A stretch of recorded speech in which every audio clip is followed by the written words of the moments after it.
We're going to be making a homemade pizza today.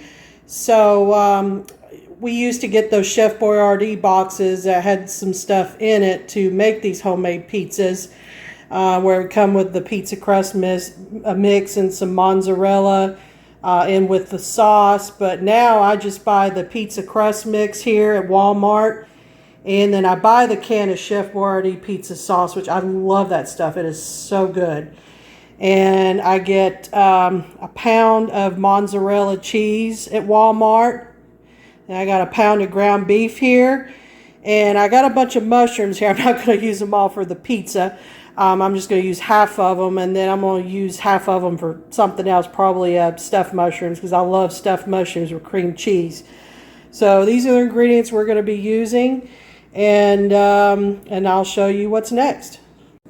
Okay, on the previous slide, I forgot to tell you that I'm actually going to be making two pizzas with the mushrooms and the cheese and the sauce. And I actually got another pizza crust mix that I'm going to be using.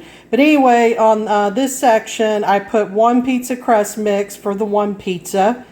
And I actually put a little bit less of a half a cup, a little bit less of a half a cup of warm water.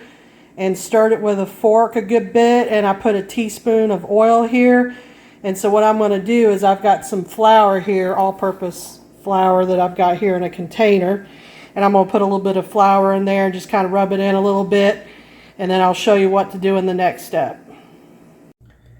So now I rubbed a little bit of flour in after stirring it with a fork with some warm water and oil and flatten out a little bit. And so now what I'm doing is I'm actually letting it soak with warm water for about 5 to 10 minutes, because that actually helps the dough rise with the yeast in it. So I'm going to do that for about 5 to 10 minutes in warm water, and then I'll show you what to do next. We'll put it on the pizza pan. So while the pizza dough is in its spa right now, I'm actually cooking the ground beef here. And you can actually cook sausage too. You don't have to use ground beef. And of course, this ground beef, this pound of ground beef is going to be used for 2 pizzas. Now we're draining the grease right now. Okay, so I greased the pizza pan here. You can grease it however you want to, but I actually just used this buttered flavored spray. But like I said, you can grease it any way you want to. So next, we're really going to put the dough on the pan now. We got the pizza dough on the pan here. So I actually sprinkled some flour on the pan and floured both sides of the dough here. So now what you can do is either use a pizza roller, or you can just stretch it out with your hand on the pan. And that's kind of what I do. I don't even use a pizza roller, but you can if you want to. So I'm just basically going to spread it out with my hand kind of like this and just kind of stretch it out. And it should stretch because you soaked it for 5 to 10 minutes for the dough to actually grow from the yeast. I flattened the dough on the pizza pan here. It doesn't have to look absolutely perfect, but this is kind of what it looks like. And so next I'm going to be putting the sauce on. And remember, I'm using half the can of the sauce and half the cheese and half the mushrooms, or part of the mushrooms, and half the beef, because I'll be making another pizza after this just the same way as I made this one. Okay, we got the pizza sauce on now.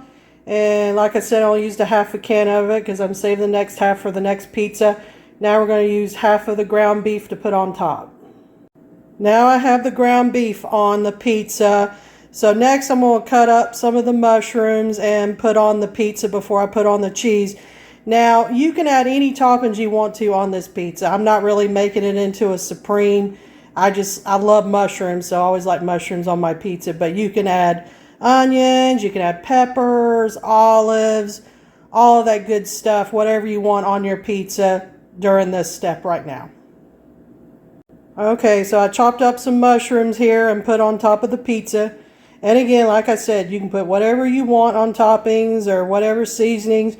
I did put a little bit of garlic and onion powder on top of it and sprayed a little bit of olive oil, but you don't have to do that. Now I have the mozzarella cheese on top of the pizza. So now what I'm going to do is put it in the oven, and I'm going to put it on 425, and you can cook it between 13 to 16 minutes. I keep an eye on it because I don't like my pizza really burnt. So I'm probably going to take it out probably around 13 or 14 minutes. But yeah, I'll show you what it'll look like once it's done when we take it out of the oven. The pizza is done now. So I cooked it 15 minutes on 425. Now when I cook the next pizza, I'm probably going to have to cook it for 13 minutes because the oven's still going to be hot. But don't that look good?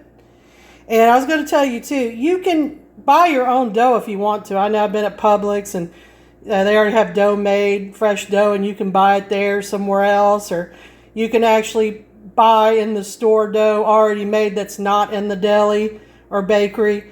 You can do that too, and it saves time, but I prefer the taste of this, doing it this way and making my own dough, because to me it just tastes better, you know. But I like it both ways. I can eat it both ways. So, but that's just me. Everybody's different. So there it is. Hope you enjoy. All right, everyone, here's the finished product right here. So I got me 2 slices of pizza. Don't that look good? Yum, yum. And I tell you, you got to try that ragu sauce. It is delish. All right, everyone. Well, I guess that's it for now. So don't forget to subscribe to our channel and like our videos and forward them. I appreciate y'all watching the video. Take care.